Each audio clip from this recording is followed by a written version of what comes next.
Bonjour à tous, bonjour à toutes et à tous. Tout d'abord, une bonne et heureuse année en 2022. On est encore en janvier, donc on peut encore vous souhaiter la bonne année. Donc, je m'appelle Johan de Coninck, je suis directeur réseau et développement des entreprises et internationales chez B4C ou Bioeconomy for Change. Donc, soyez les bienvenus à ce premier webinaire sous l'ère B4C du pôle IAR. Donc, en effet, pour ceux qui n'ont pas pu participer à notre événement ce mardi et qui n'ont pas suivi les réseaux sociaux depuis, sachez que depuis mardi, nous avons changé de nom et donc IAR évolue vers B4C ou Bioeconomy for Change. Donc aujourd'hui, nous allons vous parler d'agriculture et plus particulièrement de la stratégie d'accélération mise en place par le gouvernement pour accompagner le développement et le déploiement de nouvelles technologies dans ce secteur. En ce qui concerne le webinaire du jour, je serai accompagné de Mélanie Candas de la Caisse des dépôts qui, avant de nous présenter l'AMI, démonstrateurs territoriaux agroécologiques et alimentation, dans le cadre du PIA4, accompagnera Philippe Vissac du SGAR, notre deuxième intervenant, pour introduire et présenter cette belle stratégie d'accélération. Puis on terminera avec Ariane Boyadzakis de la BPI, opérateur de cette stratégie et qui va nous aider à décrypter quelques AAP en cours. Je tiens à excuser Ingrid Bouvard, notre experte bioressources. En effet, elle est prise par une réunion au sein du Conseil régional Grand Est aujourd'hui et ne pourra malheureusement pas être présente lors de ce webinaire. Mais bien évidemment, elle se tiendra à votre disposition pour tout accompagnement ultérieur si toutefois, à l'issue de ce webinaire, vous décidiez de répondre à l'un des AAP ou soumettre à une des AMI que nous vous présenterons aujourd'hui. B4C ou Bioeconomy for Change peut aussi donc vous accompagner depuis la genèse de l'idée jusqu'au dépôt du dossier auprès du bon guichet. N'hésitez donc pas à nous consulter. L'expérience montre que c'est un grand gain de temps. Le temps, c'est de l'argent, mais aussi c'est un gain de réussite. Voilà, donc avant de démarrer, quelques mots sur notre événement de la semaine prochaine. En effet, dans le cadre de nos Tech Days, le prochain 1er février, donc mardi prochain, nous organisons une journée dédiée au carbone des sols. Donc, ça touche à l'agriculture, la thématique d'aujourd'hui. On abordera notamment des sujets comme capter, évaluer, valoriser le carbone des sols. Donc, les conférences seront suivies d'un B2B virtuel, idéal peut-être pour enclencher des idées de projets à déposer dans l'une des AMI que nous verrons aujourd'hui. Sans plus tarder et pour rentrer dans le vif du sujet, je souhaite donner la parole à Mélanie Candas. Madame Candas, bonjour, soyez la bienvenue parmi nous. Je vous invite donc à prendre la parole et en temps voulu à partager votre écran pour commencer votre présentation.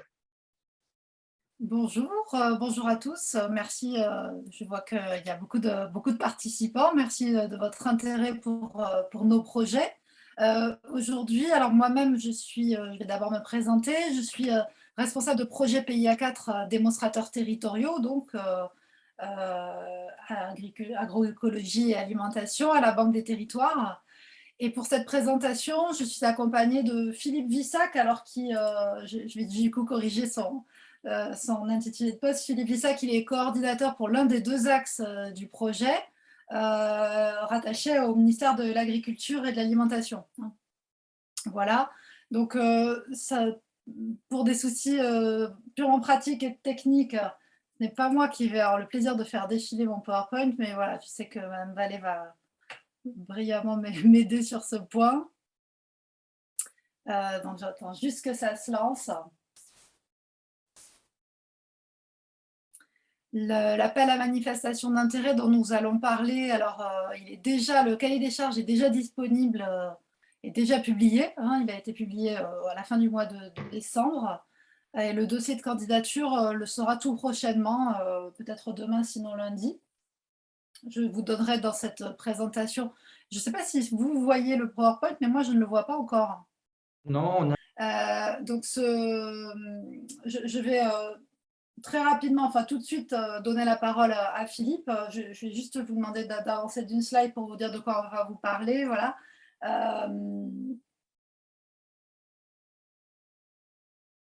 Philippe va commencer à vous présenter les objectifs de cet appel à manifestation d'intérêt, ses enjeux. Moi, je prendrai ensuite la parole pour une partie beaucoup plus opérationnelle pour vous parler des deux axes qu'il contient. Et je m'attarderai sur la notion qui, à mon avis, vous interroge probablement, celle de démonstrateurs territoriaux et celle d'innovation. Et puis, je vous donnerai quelques recommandations dans le cas où il y aurait parmi vous des personnes intéressées pour déposer un dossier. Voilà, Philippe, je te laisse la parole maintenant sur la slide suivante.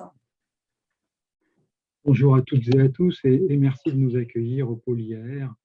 Donc, très rapidement, en fait, les deux interventions importantes, c'est celle d'Ariane et de Mélanie. Moi, je vais juste montrer dans quel cadre elles s'inscrivent. Ça a été dit par Johan. Le gouvernement a souhaité, avec ce PIA4, comment dire, transformer l'écosystème qui environne le monde agricole, aussi bien en amont avec les intrants, les leviers, les innovations qui viennent alimenter le monde agricole, qu'en aval avec l'autre stratégie que je présenterai après. Là, sur cette partie, on est dans la relation entre les agriculteurs et les fournisseurs de solutions et de leviers. Et on va s'intéresser tout particulièrement avec ces moyens très importants, comme vous pouvez le voir, sur les 5 ans qui viennent, donc au secteur de la robotique et des agroéquipements, au secteur du biocontrôle, au secteur de la génétique, et tout ça dans un environnement numérique extrêmement dynamique qui va également être porté par cette stratégie d'accélération. Alors, ce qui est important, c'est au-delà des 2 outils que vous présentez les collègues tout à l'heure, moi je voudrais insister sur l'existence d'autres outils qui sont ouverts d'ores et déjà, et qui sont communs d'ailleurs à cette stratégie et à la diapo. Passez s'il vous plaît la diapo d'après. Et à l'autre stratégie que vous voyez ici figurer, donc celle-là, elle est un tout petit peu mieux dotée. Elle est pilotée par mon collègue Benoît Assema, également du CGAER.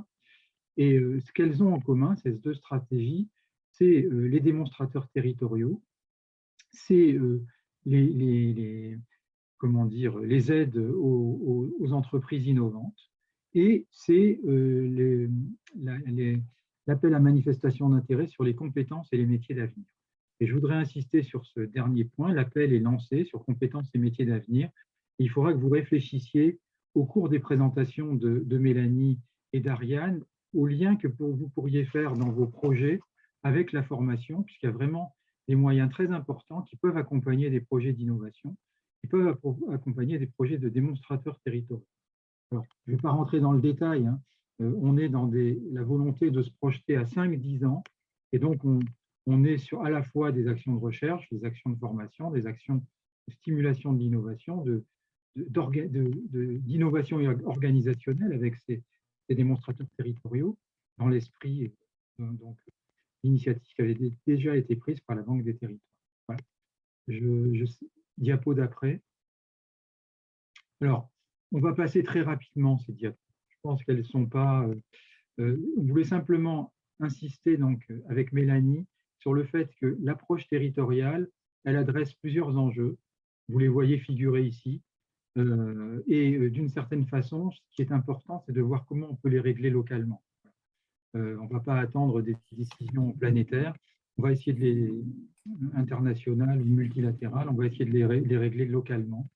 Et les exemples qui suivent, là, sur le lien entre la production de commodities et la répartition de la population, sont juste des exemples pour, comment dire, vous montrer l'importance qu'il y a à travailler au niveau local, évidemment pour, comment dire, mieux répondre aux attentes des consommateurs locaux, des citoyens localement, mais également pouvoir éventuellement, comme c'est le cas dans votre région, dans vos régions, se projeter à l'international.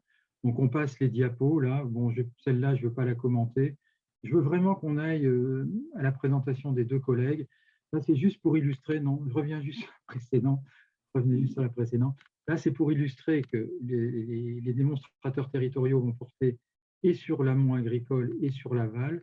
Et on a ici, vous avez la carte à jour, presque à jour, des plans d'action, des plans d'alimentation territoriaux qui vont pouvoir être stimulés, étendus, stimulés dans le cadre des démonstrateurs territoriaux, donc, et notamment accompagnés par les articles de la loi climat résilience qui concernent ces PAT.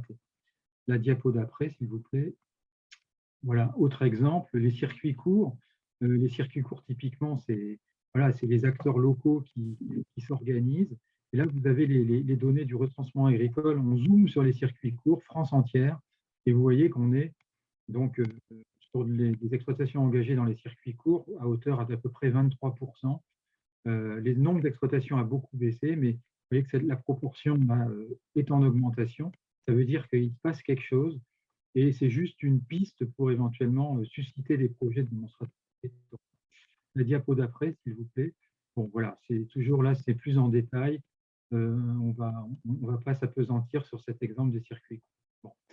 La dernière diapo que je vais présenter, enfin l'avant-dernière diapo que je vais présenter, c'est juste pour clarifier le mandat qui a été confié à la Banque des territoires autour de ce qu'on appelle en encadré là au-dessus un processus d'innovation et bien montrer quelles sont la ligne éditoriale entre guillemets de cette approche de démonstrateurs territoriaux. Vous êtes au centre, on doit évidemment considérer chacun de vos contextes et on doit le faire donc à partir d'un diagnostic lucide de ce qui se passe et en lien avec les besoins des utilisateurs. Dernière diapo, celle-là je passe très rapidement, c'est juste institutionnel, c'est pour dire que nous sommes avec les deux stratégies, donc SADEA et ADFS. Bon, SADEA, je crois que vous en avez, ADFS, je crois que vous en avez parlé récemment. Avec SADEA, on s'inscrit dans une dynamique du pays à 4 et vous voyez là tous les moyens, enfin la masse des moyens considérables qui sont très largement opérés par les structures qui figurent à droite. Et je passe la parole à Mélanie en vous remerciant de votre attention. Merci Philippe. Alors, moi, ce que je vous propose, donc, comme je vous le disais, c'est de rentrer un petit peu plus dans le détail avec la prochaine diapositive de l'action d'abord SADEA, hein, donc pour la bien nommer Systèmes agricoles durables et équipements agricoles contribuant à la transition écologique. On est en partie du constat, quand il a été rédigé, ont été posées les bases de ce grand projet, qu'il était nécessaire de relancer les filières agricoles, surtout d'en améliorer la souveraineté et la durabilité, de mettre toutes les chances du côté du secteur pour la résilience face aux aléas climatiques et sanitaires qui étaient déjà là et devant nous, et donc d'accélérer la transition agroécologique. Donc dans la diapo suivante, on parle des objectifs cette fois-ci qui sont posés pour répondre à ces enjeux. D'une part, le développement de l'accélération de la recherche et développement dans les filières clés, la recherche et de l'innovation. Alors ça peut passer par le développement d'équipements agricoles intelligents, la cobotique, la robotique, l'électronique embarquée, le développement de technologies numériques, comme par exemple l'intelligence artificielle, la diversification des ressources génétiques, le développement des biointrants. Bon, je ne vais pas être plus longue. Il y a aussi un objectif de structurer les filières et les territoires en favorisant les approches collaboratives. Donc là, on s'efforcera de soutenir des approches expérimentales, des démonstrateurs industriels, territoriaux, voilà, soutenir l'accès au marché aussi. Donc ça fait partie des objectifs du législateur dans ce projet. Et comme l'a dit Philippe, il y a une corrélation avec l'objectif d'émergence des compétences d'avenir et des offres de formation adéquates. Il se trouve que cet autre AMI est lui aussi opéré par la Banque des territoires et que moi-même je suis en relation très proche avec les équipes. Donc si toutefois il y avait des projets qui étaient un petit peu sur les deux tableaux, on pourrait tout à fait faire le lien au sein de la Banque des territoires et voir comment articuler les choses au mieux des intérêts du projet. Toujours est-il que je pense que la preuve est faite qu'il y a une vraie volonté de renforcer l'attractivité des métiers, des formations et d'assurer le couplage entre finalement innovation et transition agroécologique au sens large. Voilà. Ensuite, sur le deuxième axe qui lui est nommé entre nous ADFS pour alimentation durable et favorable à la santé, bon, chacun s'accorde à dire que la consommation d'aliments pas forcément très bons pour la santé est malheureusement en expansion toujours exponentielle. De la même manière, l'obésité, le diabète de type 2 sont aussi des enjeux de santé publique très préoccupants. La part de production des émissions de gaz à effet de serre relatives au secteur du système alimentaire est elle aussi suffisamment significative pour qu'on se penche largement sur ce sujet et qu'on alloue des moyens en face pour faire évoluer les choses. Donc, ce constat étant posé, les enjeux qui sont dans la slide suivante sont ceux que vous voyez à l'écran. Donc, il y a d'une part la notion de relocalisation de certaines activités, on l'a vu évidemment pendant la crise sanitaire plus que jamais, tout en préservant la chaîne de valeur, d'améliorer la durabilité, hein, la notion d'économie circulaire a aussi de l'importance dans cette AMI, le développement de systèmes productifs plus intégrés au niveau territorial qui répondent aux besoins des consommateurs, que ce soit sur le plan de la qualité nutritionnelle, sensorielle, sociale des aliments, la proximité, la traçabilité. Et enfin, il y a un objectif qui est peut-être un petit peu plus nouveau dans ce type de projet, qui est là de mettre en relation davantage le monde des startups et de la food tech avec les territoires. Donc ça, c'est probablement un chapitre qui mettra peut-être un petit peu plus les équipes en défi. Ce sera à voir. Donc, je ne vais pas faire plus long là-dessus parce que je vois bien que je suis déjà en train de dépasser mon temps de parole si je continue comme ça. Donc, pourquoi des démonstrateurs territoriaux? Pourquoi on s'intéresse à cette notion de démonstrateurs territoriaux? Donc, dans la slide suivante, on définit un petit peu ce qu'on entend par démonstrateur territorial. Il y a deux informations qui sont vraiment importantes quand on parle de ça. C'est d'abord l'approche collaborative, hein, puisque le projet demande vraiment, que ce soit dans le cahier des charges, le code dossier de candidature, vous allez voir, le projet impose qu'il y ait des consortiums, des groupements de partenaires qui se jouent, des groupements très diversifiés, qui aillent de l'amont jusqu'à l'aval, qui intègrent aussi bien les collectivités territoriales, les institutions, les partenaires privés, que les associations qui représentent les citoyens et donc la concertation publique. Donc, il y aura effectivement peut-être un enjeu de méthodologie à rassembler ces partenaires entre eux pour les regrouper autour d'une collectivité territoriale, forcément, ça c'est important. On n'impose pas qu'elle soit chef de file, mais elle devra être partie prenante dans le consortium à créer. Évidemment, avec un ancrage territorial fort, hein, de manière à décliner de façon opérationnelle une stratégie de transformation en testant des nouvelles technologies, des nouveaux modèles d'usage de manière coordonnée. Voilà. Donc, on parlera d'approche systémique. Une véritable gouvernance multipartenariale sera indispensable, incontournable. Et les analystes poseront aussi des points de vigilance aux conditions de réplicabilité du projet.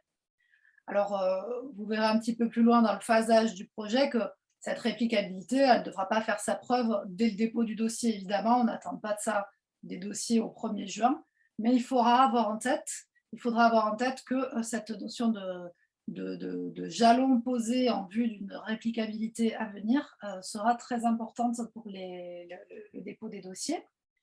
Donc, je vais aller sur la slide suivante pour vous donner quelques grands chiffres.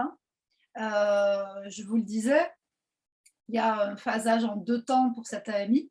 Une première phase donc qu'on a appelée une phase d'incubation ou de maturation, qui démarrera à partir du moment où les candidats auront été désignés lauréats, donc à peu près à la rentrée, et qui pourra durer pour maximum une durée de 18 mois. Donc ça veut dire que dans cette première phase, on va financer de l'ingénierie. On va accompagner les porteurs de projets, on va les aider à structurer leur projet, rassembler un collectif, mettre en place les conditions juridiques, écologiques, environnementales, sociales, financer peut-être des études de marché, des études de l'art, des études d'impact, du conseil juridique, voilà. Donc, il faut bien se déstresser par rapport à ça. Au 1er juin, on n'attendra pas des projets totalement ficelés. Hein, c'est bien sur des intentions de groupement, de partenariat et d'action qui soient budgétés, mais peut-être sur des devis assez estimatifs à ce stade, qu'on va retenir les projets. À l'issue de cette première phase d'incubation, où les candidats pourront nous solliciter pour une subvention maximale de 300 000 €, les dossiers seront à nouveau présentés au comité d'engagement, qui, cette fois-ci, s'il en a convenance, donnera son feu vert pour rentrer en phase d'exécution. Et donc là, on entrera dans la phase de décaissement pour accompagner des projets dont le calibrage est compris entre 2 et 10 millions d'euros. Donc ça sous-entend quand même qu'on va chercher des projets qui ont déjà une taille suffisamment significative. L'enveloppe prévue pour cette AMI, elle est au total de 152 millions d'euros. On cherche à construire un réseau de 15 à 30 démonstrateurs territoriaux à l'échéance. Donc ça vous donne un petit peu une idée des enjeux. Sur la slide suivante, je vous parle du calendrier. Donc je vous l'ai dit, il y aura une première relève dès le 1er juin. Alors d'ici là, on va organiser des webinaires comme vous participez à l'un aujourd'hui. On sera au salon de l'agriculture. On va répondre évidemment à toutes les questions que se posent les candidats, que ce soit de manière collective ou individuelle. Il y aura une deuxième relève déjà programmée le 2 décembre. Et ensuite, une troisième relève surviendra probablement en 2023 en fonction de l'avancement du projet. Voilà pour ceci. Donc, suivent juste quelques conseils d'ordre très générique pour la constitution des dossiers. Comme je vous l'ai dit, il sera impératif qu'un ensemble de partenaires, dont au moins une collectivité territoriale, soient partants pour déposer le dossier ensemble. Être complet au sens administratif, on y reviendra quand vous aurez, ceux qui sont intéressés, télécharger sur achat public les documents utiles. Sachant qu'ensuite, une fois que vous avez fait cela, vous serez notifié à chaque fois que le nouveau document sera mis en ligne sur la plateforme. Évidemment, s'inscrire dans le périmètre des 2 stratégies dont on a parlé aujourd'hui, l'une ou l'autre ou les deux. Et pour la phase de maturation, donc présenter une demande de financement maximale de 300 000 €, on l'a dit. Voilà, donc juste une petite précision. Je l'ai dit rapidement, des créneaux d'échange de 30 minutes seront proposés aux candidats potentiels.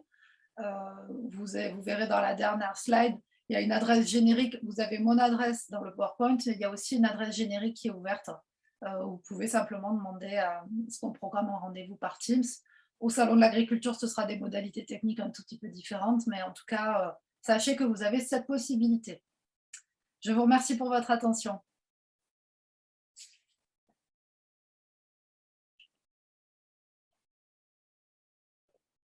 Voilà, merci Mélanie pour cette belle présentation. Alors, je ne sais pas si nous avons des questions. Je viens de mettre, effectivement, je n'avais pas annoncé au début du webinaire qu'il était possible de poser des questions au travers l'onglet Q&R qui se trouve en bas de votre écran de ce webinaire. Ah, voilà, une première question arrive.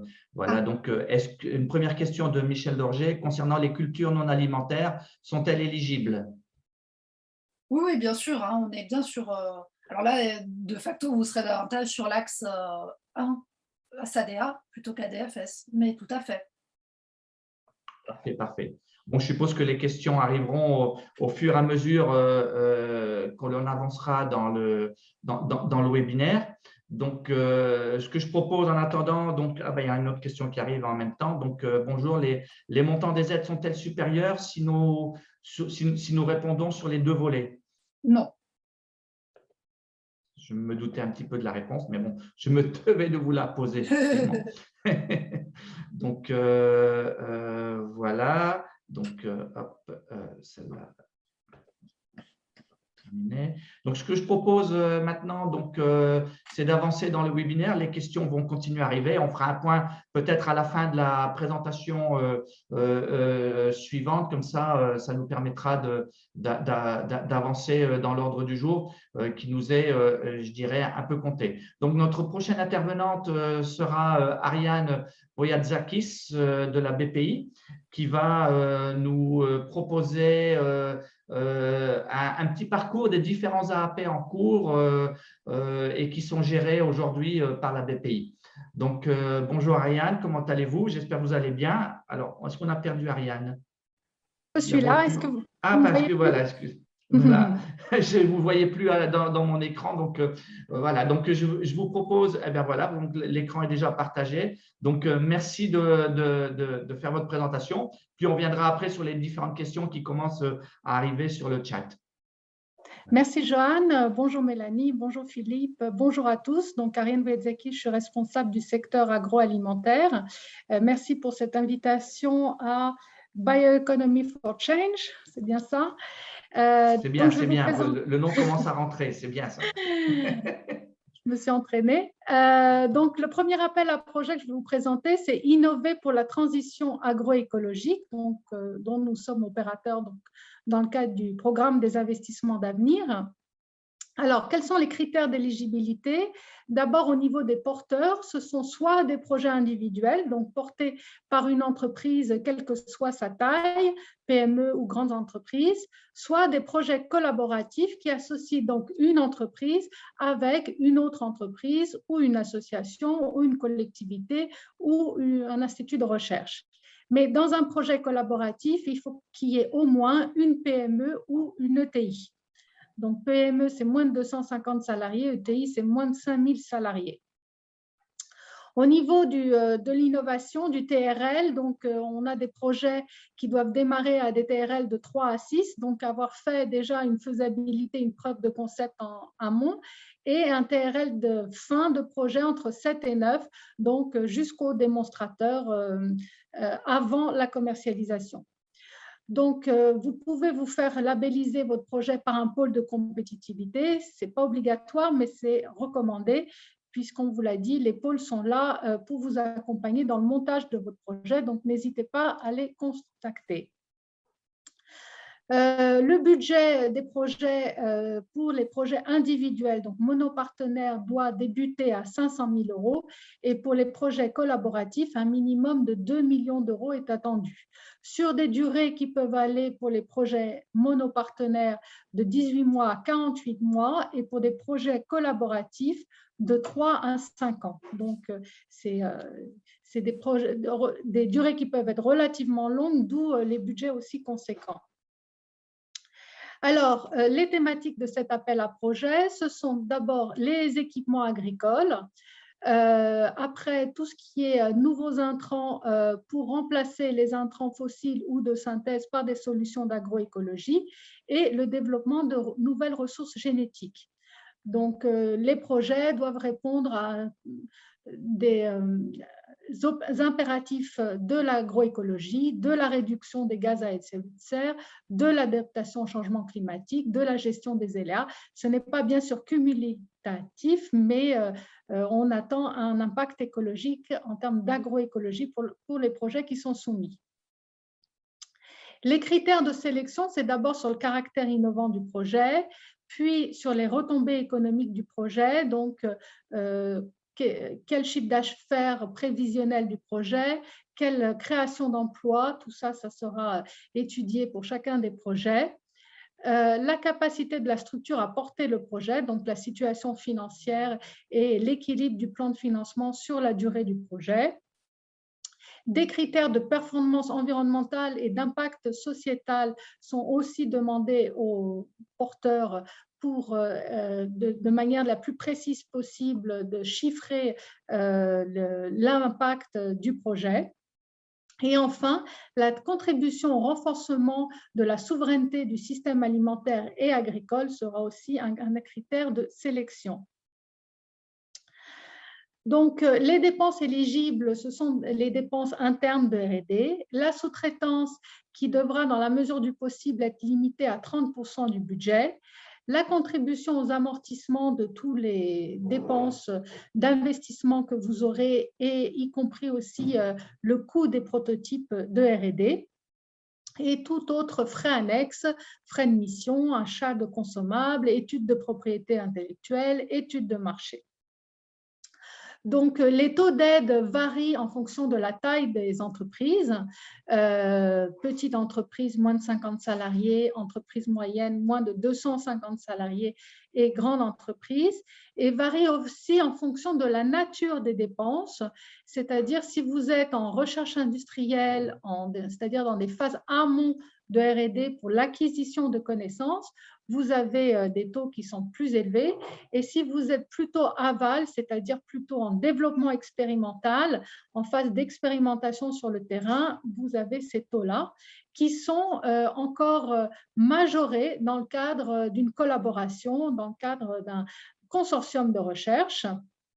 Donc, les conditions pour être considérées comme collaboratifs, il ne faut pas si vous avez deux partenaires, qu'il y en ait un qui ait plus de 70% des dépenses, sinon le partenariat est déséquilibré.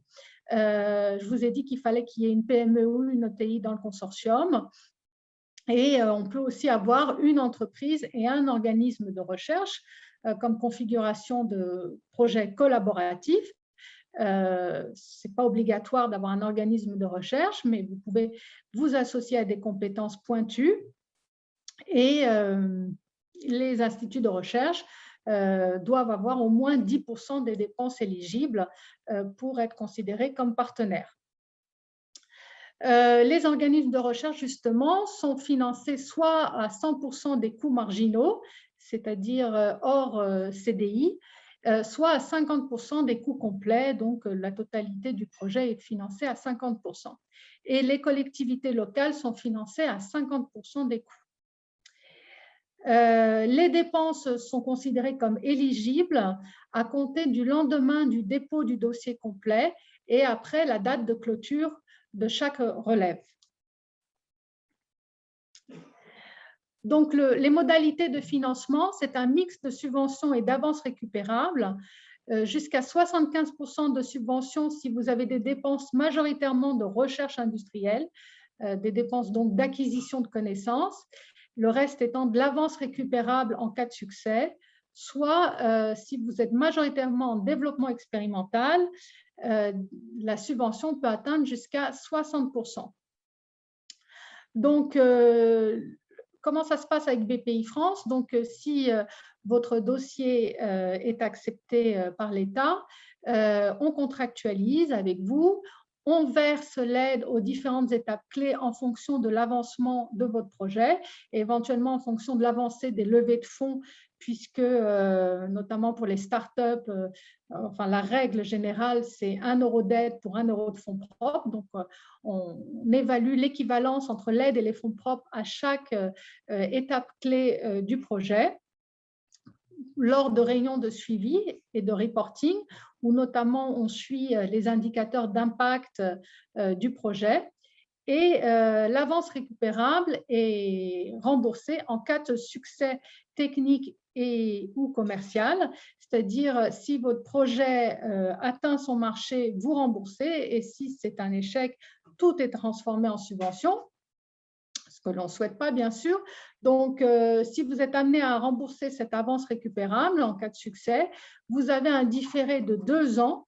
Donc, c'est seulement au bout de 2 ans qu'on vous demande le remboursement de cette aide, et sous un échéancier qui peut aller de 2 à 5 ans. Donc, une durée relativement longue des remboursements, et uniquement lorsque vous générez du chiffre d'affaires. Alors, le calendrier de l'appel à projet, on a une première relève le 15 décembre, on en aura une seconde le 24 mars et la dernière étant le 16 juin 2022. Rassurez-vous, il y a de l'argent, 90 millions d'euros sont prévus pour cette action, donc on n'épuisera pas tout en mois de mars. Donc, le process de sélection, c'est d'abord une présélection. Et si votre projet est retenu à ce stade, vous serez auditionné, et les projets qui sont jugés pertinents à l'issue de ces auditions rentrent en instruction avec éventuellement des experts externes, et donc un process qui peut durer jusqu'à 4 mois entre votre dépôt de candidature et le conventionnement avec BPI France. Alors, vous trouverez donc sur notre site internet l'adresse pour déposer votre dossier sur notre plateforme sécurisée, où on vous demande un certain nombre de documents pour le projet et pour les partenaires du projet.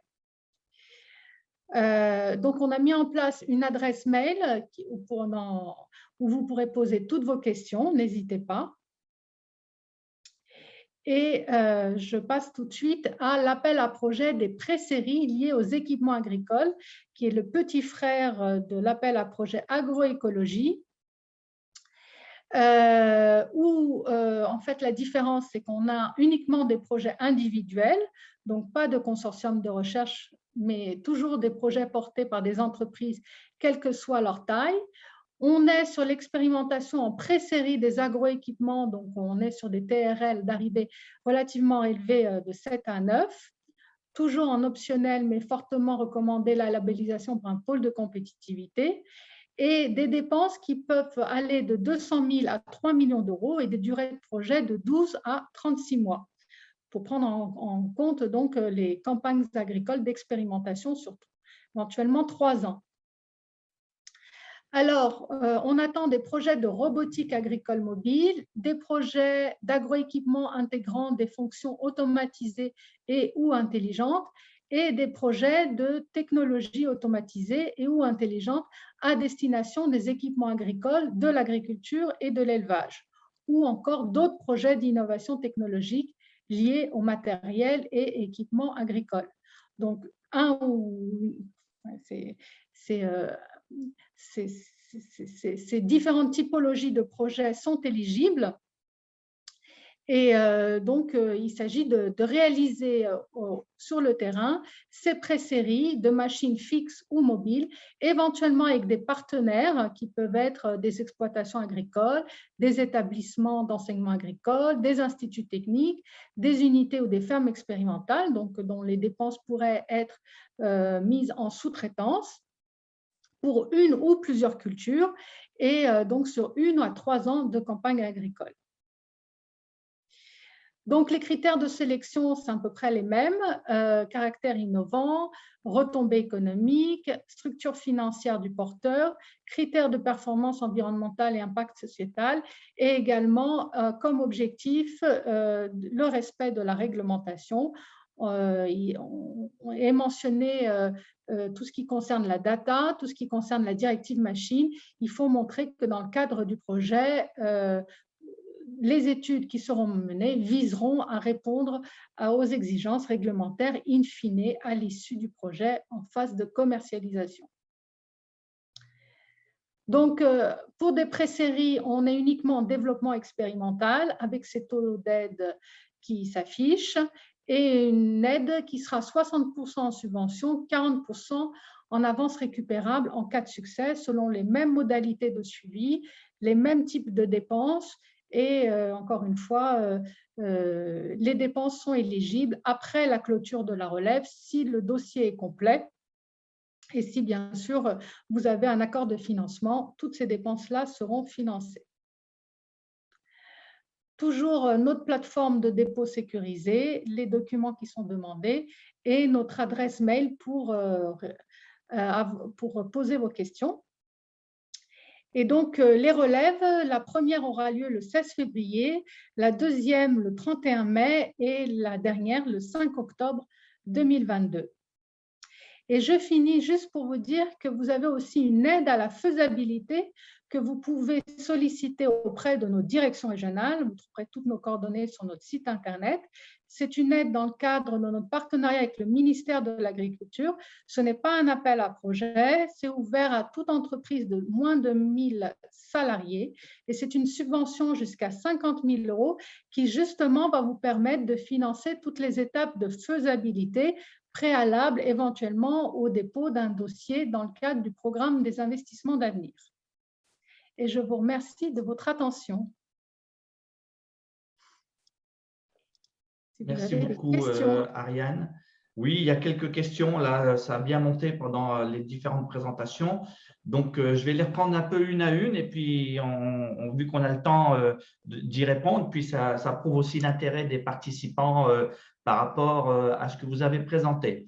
Donc, tout d'abord, la première question qu'il y a dans est-ce qu'une société peut-elle être dans plusieurs consortiums de plusieurs pays A4 ? Et du coup, est-ce qu'elle peut déposer 2 dossiers d'AMI pour un même territoire? Du coup, je laisse Mélanie répondre si c'est pour elle la question. Oui, je pense que c'est pour Mélanie cette question, effectivement. Votre son, Mélanie, on vous entend pas. Pardon. Pas de souci. C'est mieux comme ça, effectivement. Parce que du coup, moi, je lisais toutes les questions et je vous avoue. C'est la question de qui, celle-ci? C'est la première, c'est celle de Alban Pobla. Donc, concernant, est-ce qu'une société peut déposer dans plusieurs Bien consortiums sûr. du pays Oui, à bien 4 sûr, bien sûr. Enfin, et donc déposer 2 AMI pour le même territoire? ça me paraît possible, Philippe. Je parle sous ton contrôle. Je Après, il y pense que aura des problématiques d'aide à minimi peut-être qui vont se poser. Il faudra regarder ça de près. Mais comme ça, là, ça me paraît pas contradictoire. je pense pas non plus. On ne J'aurais pourra pas tendance. financer 2 fois la même action, ça c'est sûr. L'AMI, il finance ce qui est innovant, il ne finance pas tout le projet. Peut-être qu'il y aura besoin de venir faire la jonction. Je pense notamment à l'AMI CMA. Il y aura besoin, enfin voilà, il faudrait regarder de près. Vous voyez, là, j'ai peur de répondre à l'emporte-pièce, mais de prime abord, ça ne me paraît pas rédhibitoire.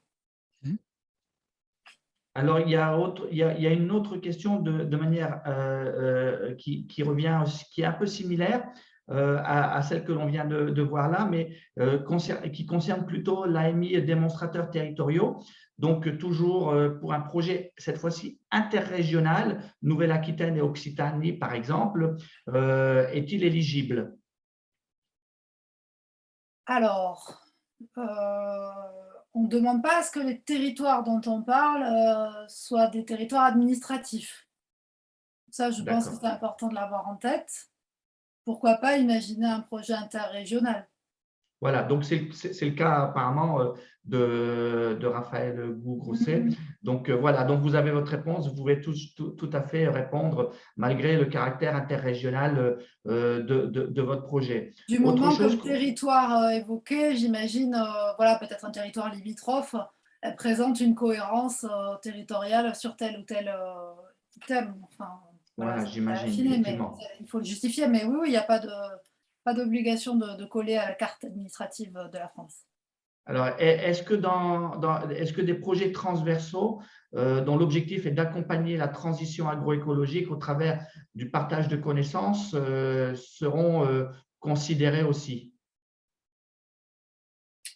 Je vais être sûre d'avoir bien compris. Des projets transversaux au travers du partage de connaissances. Alors là, moi, Philippe Vissac, moi, derrière cette question, ce qui pour moi questionne là, c'est de savoir par exemple de plateformes digitales d'accompagnement, voilà, alors, etc. voilà, ce qui est important, c'est de voir ce qui va durer. Voilà. Ce qui va durer, sur quoi on va pouvoir s'appuyer pour évaluer le projet, pour mesurer l'adhésion des utilisateurs à tel ou tel outil. Voilà, derrière tout ça, il y a quand même la question de savoir la manière dont ça se concrétise. Est-ce que ça sera en effet une plateforme? Est-ce que ce sera des bases de données qui seront partagées? Enfin voilà, faudrait préciser un petit peu sur le fond. Bien entendu qu'on est bien conscient du fait que l'agroécologie, ça passera par un partage d'expériences entre agriculteurs, chercheurs, ingénieurs. Voilà, donc sur le fond, on peut répondre que oui, mais il faut quand même que ça prenne une forme évaluable et qu'on arrive à justifier l'utilisation des moyens qu'on pourrait attribuer. Il faudrait demander à celui qui a posé cette question à quel appel à projet s'adresse-t-il? En plus, tout à fait. En tout cas, pour agroécologie, ça peut effectivement être éligible pour agroécologie. Mais de toute manière, de manière générale, je vais conseiller à M. Gorge du coup de se rapprocher du pôle, enfin de Bioeconomy for Change. Vous voyez, moi aussi j'ai encore un peu de difficulté pour qu'on puisse prendre en compte sa demande. Peut-être qu'on saura nous déjà débroussailler en fonction de ce qu'il va nous proposer. En tout cas, Ingrid se fera un plaisir de recevoir le dossier et puis on fera l'interface et on reviendra éventuellement pour compléter. Voilà. Alors, j'ai encore d'autres questions qui sont sur le chat. Concernant les fonds propres des startups, donc toujours avec la difficulté de respecter la règle du 1 pour 1 en termes de fonds propres. Et la question est relative plutôt à comment vous considérez ces fonds propres tout au long du projet. Est-ce que c'est une photo à l'instant T au moment du dépôt du projet, ou est-ce que vous envisagez aussi éventuellement, je suppose là qu'il y a peut-être des levées de fonds qui sont en cours ou qui devraient arriver par la suite. Est-ce que vous pouvez éventuellement, Ariane, préciser un petit peu plus cela peut-être? Oui, alors l'analyse, elle est faite effectivement par rapport à la dernière situation financière, au dernier bilan de l'entreprise. Et à chaque versement, on réévalue que l'aide cumulative apportée au moment du versement correspond au niveau des fonds propres au haut de bilan. Donc, ce n'est pas au moment de l'instruction qu'il faut avoir la totalité des fonds propres, mais effectivement, l'aide peut faire effet de levier sur des levées de fonds ultérieures. Et donc, c'est au fur et à mesure de l'avancement du projet qu'on évalue cette équivalence fonds propres aide. Parfait, parfait. Une autre question sur la pré-industrialisation. Donc, les projets comportant des travaux de développement et de pré-industrialisation sur des solutions ou des démonstrateurs nécessitent-elles l'obtention de marquage CE pour cette éligibilité sur des TRL niveau 7, par exemple? Je crois que Philippe peut répondre à cette question. Philippe? Discuter. Oui, je n'étais pas sûr d'avoir bien compris la question. Tu peux Je vais revenir dessus. Donc, les projets comportant des développements de pré-industrialisation sur des solutions et ou démonstrateurs nécessitent-ils l'obtention de marquage CE pour être éligible? Alors, on a eu la question il n'y a pas très longtemps avec Présérie et Ariane. Bon, on est bien conscient du fait que ce qui est derrière tout ça, c'est une prise de risque qui n'a pas, enfin, qui doit changer un petit peu de registre. On n'est plus dans la prise de risque avec les solutions chimiques, les solutions, voilà. Donc, le passage d'un matériel classique, agroéquipement, vers un robot. Et donc, là, l'idée, c'est de pouvoir, comment dire, notamment dans le cadre, par exemple, des pré-séries, de pouvoir éventuellement, pour les agroéquipementiers ou les roboticiens qui seraient derrière ça, de pouvoir tester ces pré-séries dans différents contextes, en considérant qu'ils vont pouvoir revenir sur le matériel pour en améliorer les fonctionnalités. Donc, il y a, par exemple, pour être concret, si on n'a pas tout à fait les agréments, si le dossier est en cours d'agrément et qu'on a la perspective à la fin du dossier de pré-série de pouvoir, comment dire, avoir ces agréments, et si on se trouve par exemple dans le cadre d'une unité de recherche expérimentale d'un institut technique ou de l'INRAE, on peut se permettre d'être un petit peu borderline par rapport au produit qui sera commercialisé. Voilà. Parce que l'idée là, elle est bien d'améliorer la pré-série dans une palette de situations. Et notamment, on a ce qu'on a même envisagé, c'est que bon, la pré-série pourrait être au départ dédiée à une culture, dédiée à une filière, et que chemin faisant, avec les acteurs dont Ariane a parlé, c'est-à-dire les agriculteurs, là en l'espèce des instituts techniques ou des organismes de recherche, on puisse s'adresser à d'autres productions plus mineures en améliorant le matériel, on va dire, au cours de la période de pré-série. Donc, je suis très ouvert là-dessus.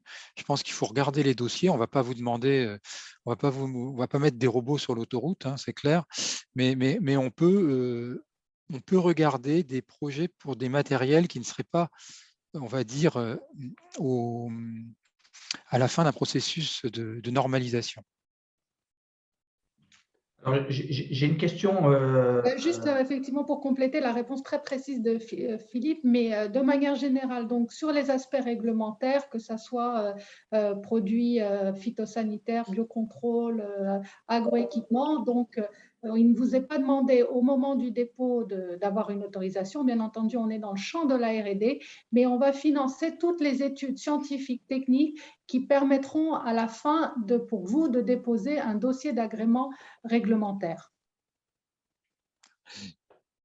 D'accord, merci. Merci pour ce complément d'information. Alors, j'ai une question qui dit ceci: dans la mesure où on ne peut pas être porteur d'un de ces projets, mais que l'on peut être contributeur, que ce soit dans l'AAP, BPI ou AMI, Caisse des dépôts, est-il possible de proposer sa candidature et si oui, comment? En tant que déposant principal et ou partenaire d'un déposant principal notamment. Je ne saisis pas trop moi-même Moi non la plus. portée de la question. Donc, pour moi, seuls les porteurs peuvent déposer un projet. Non, mais Là, en tant que contributeur, ben, s'ils sont contributeurs, c'est que forcément, il y a un porteur quelque part. Donc, non, mais Johan, moi j'interprète ça, et je ne sais pas si la personne peut compléter ou pourra infirmer ce que. On peut avoir des acteurs qui ne sont pas en capacité de porter un projet à hauteur des fonds qui sont au niveau prévus, financier, alors mais effectivement. qui envoient un peu une bouteille à la mer pour essayer de trouver des structures supports en quelque sorte avec lesquelles elle pourrait interagir, participer, mais sans être. Et donc, je vois ça plutôt, moi, en amont, enfin, dès maintenant, en lien d'ailleurs avec, sans doute avec le pôle de compétitivité C'est ça, exactement. ou avec nous, de pouvoir vous faire connaître en disant quelles sont vos motivations, de façon à ce qu'on puisse vous raccrocher chemin faisant, Exactement. à un projet qui serait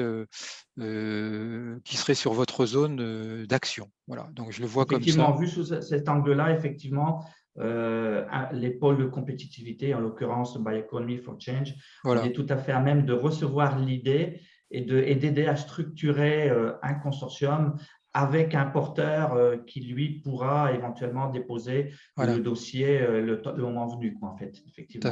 Donc, je vous encourage du coup à vous rapprocher de chez nous pour qu'on puisse, je dirais, prendre l'idée, regarder l'idée et faire un screening au sein du réseau du pôle pour trouver des porteurs éventuels et compléter le consortium que vous souhaitez mettre en place.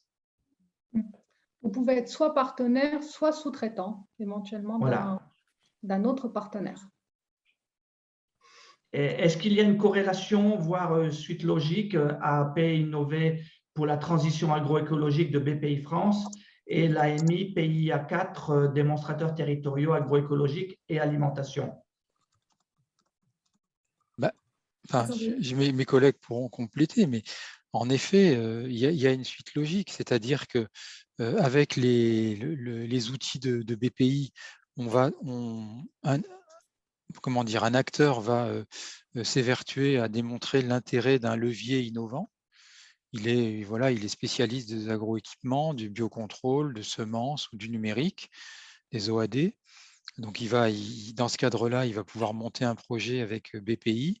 Et ensuite, une fois que on va dire, voilà, l'efficacité de son levier est éprouvée, bah, il pourra s'inscrire dans une dynamique territoriale, voilà, dans un cadre, par exemple, de plusieurs sites expérimentaux qui vont mailler le territoire, qui vont aider les agriculteurs à faire évoluer leurs pratiques. Mais on voit bien avec l'agroécologie que l'alternative au levier actuel, c'est bien des combinaisons de leviers à effet partiel. Et donc, il est tout à fait essentiel. C'est vraiment très complémentaire, ces deux outils que présentent Mélanie et Ariane, parce que, bon, bah, voilà, on se place dans cette perspective de levier à effet partiel qu'il va falloir acclimater, contextualiser. Et donc, on est dans une séquence vertueuse avec ces deux outils. Mais elles pourront compléter si je n'ai pas complètement répondu. Alors, et nous avons une dernière question donc, qui concerne plutôt la production de polymères biosourcés. Donc, en fait, la question est sous-jacente. Est-ce que les projets dont vous nous avez fait part là ici sont réservés à l'agroalimentaire en priorité ou aussi à la production de polymères biosourcés, incluant la plantation, la récolte mécanisée et éventuellement, il s'agirait là d'une idée pour passer d'un TRL5 à un TRL7.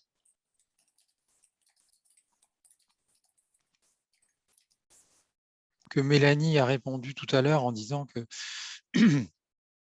en parlant de la palette des cultures qui étaient concernées, on s'adresse également évidemment à la production de biomasse et de non alimentaire, hein. Bon, voilà, donc on le fait en fonction comment dire, des opportunités qui peuvent se présenter. Bon, vous êtes dans une région où évidemment il y a déjà pas mal d'initiatives qui ont été prises et il faut sans doute poursuivre avec des actions de recherche-développement. Donc il n'y a pas d'obstacle à travailler sur du non alimentaire. Enfin, je le comprends comme ça. Et sur l'itinéraire technique qui permet d'améliorer les performances de ces productions non alimentaires. Alors, bon, après, il y a un moment donné où la stratégie d'accélération SADEA ne sera pas forcément au centre, mais sur tout ce qui figure ici, plantation, récolte, production, bon, on est dans les clous par rapport à SADEA. Et bon, moi, j'encourage plutôt à déposer ce type de dossier. Oui, d'autant plus qu'il y a aussi des appels à projets pour les produits biosourcés. Alors là, on est plutôt sur l'amont agricole pour éventuellement faire des produits biosourcés, mais il y a peut-être un recoupement à voir éventuellement avec l'AAP que nous présenterons d'ailleurs demain ici même chez B4C. Et donc, je vous encourage vivement à regarder le webinaire de demain, à analyser la situation, voir éventuellement où se situe le mieux votre AAP, votre dossier, parce qu'effectivement, les guichets peuvent avoir une continuité l'un avec l'autre. Et ça, c'est tout à fait le rôle d'un pôle comme B4C, de vous aiguiller, de trouver le bon guichet pour gagner un maximum de temps dans le dépôt. Voilà. Alors, est-ce qu'une entreprise étrangère peut faire partie d'un consortium? Oui, mais certainement, mais elle ne sera peut-être pas financée, sauf si c'est l'entité française qui en prend part, je suppose. Mais je vous laisse compléter.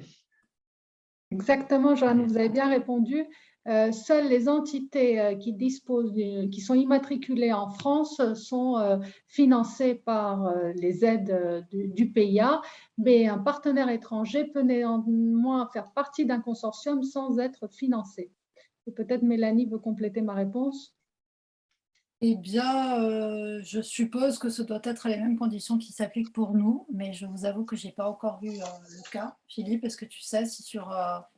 je pense que ce sont les mêmes conditions qui s'appliquent, hein.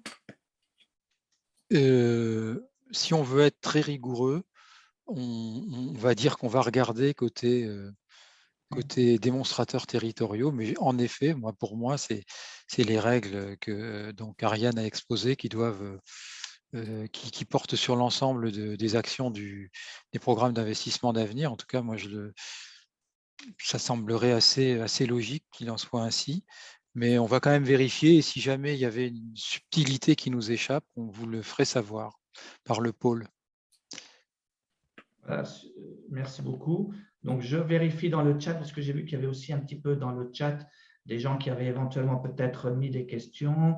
Non, ils les ont reportées comme on leur avait demandé. Donc, je pense qu'on est arrivé à la fin, au bout je dirais, de ce webinaire, et on est à peu près dans les temps. On avait prévu une grosse heure ensemble pour balayer ces appels à projets, ces AMI à appels à projets et tout ce qui concernait un petit peu l'agroécologie au travers de la stratégie d'accélération du gouvernement. Donc, le contrat est rempli de notre côté. Donc, je tenais à remercier nos intervenants du jour, Mélanie, Philippe et Ariane, pour avoir dédié et consacré un peu de votre temps à la dissémination de ces appels à projets et de ces AMI.